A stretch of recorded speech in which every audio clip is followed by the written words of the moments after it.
This is Dora Pinter with Service Star Realty, and today I'm trying to handle a very large subject, what laws and rules you have to follow when you are renting out your property.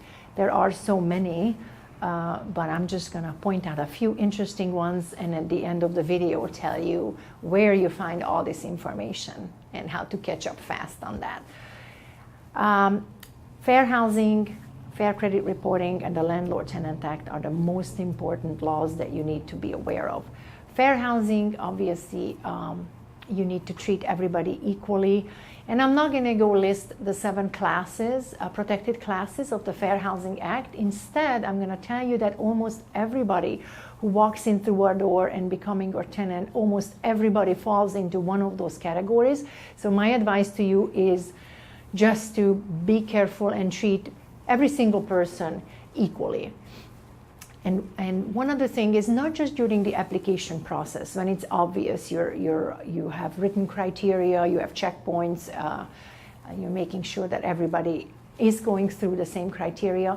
But later on, during the entire rental process, rental agreement, tenancy, you want to make sure that you treat your tenants equally. For example, maintenance, you want to make sure that you don't favor one tenant and get there a couple of days faster than another tenant in the middle of the summer with an AC repair. So those are important things to watch out for. Fair credit reporting. They came up with the act in 1970 in order to protect the public, protect the accuracy and the privacy of files, and that's exactly what you need to do when you're screening applicants. You need to make sure that you don't share their credit report with anybody. You cannot even provide a copy to the person that you pulled the credit report on. A lot of people don't know that. And if you need to share their application with somebody, make sure you scratch out all their important details like social security number and date of birth as well. The biggest bite is the Landlord-Tenant Act, and there's just so much information in there. I'm going to point out four things that come up pretty often in our business. One is access. You need to have permission to go over to the tenant's residence because they reside there and you cannot bother them too frequently and without a good cause. You want to notify them in writing when you're coming over and still even verbally gain their permission. You do have the right to go over, so they cannot refuse it, especially when they place a maintenance request. Their request in writing for you to perform maintenance is already your permission to enter, so you don't have to watch it then. Second thing is security deposits. You have 14 business days to process them, and that's business days, not regular days. And a lot of tenants are confused on that, so it's okay to correct them. If you do not process it on time and you do not notify them whether they're getting it back, or if they don't get it back, you still have to notify them.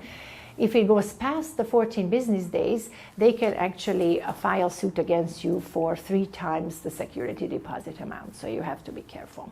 Couple of other things, notice to vacate. When the lease terminates, it doesn't automatically mean that the tenant will move out. If you want them to move out, you need to serve them a 30-day notice. And month-to-month agreements, you still have to do the same. Finally, partial payments.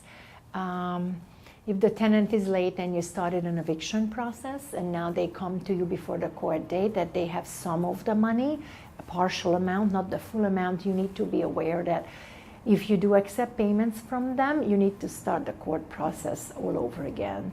So it's up to you, and probably the amount that they're offering to pay if you're going to take a partial payment. If it's just a couple of $100 or $300, it's not worth it because the 26-day process starts all over again. So that only will buy them more time. But if they offer almost the full amount, you may just want to accept that and collect the remainder at the beginning of the next month. So all in all, there's a lot to learn if you set out to do this business. I would start with taking a fair housing class. There's a lot of good classes out there. Our attorneys offer a very good class, Hall Holiday. Please look it up. Or the Arizona School of Real Estate and Business. So that's a must. And then I would just sit down and read the entire Landlord-Tenant Act. It's only 60 pages, full of great information. And I would actually concentrate on the remedies section, because that has a lot of detail on the tenant's rights, and that's what you need to be careful to follow. Thank you so much for watching the video. If you have any questions, please reach out to us. We're always here to help. Thank you.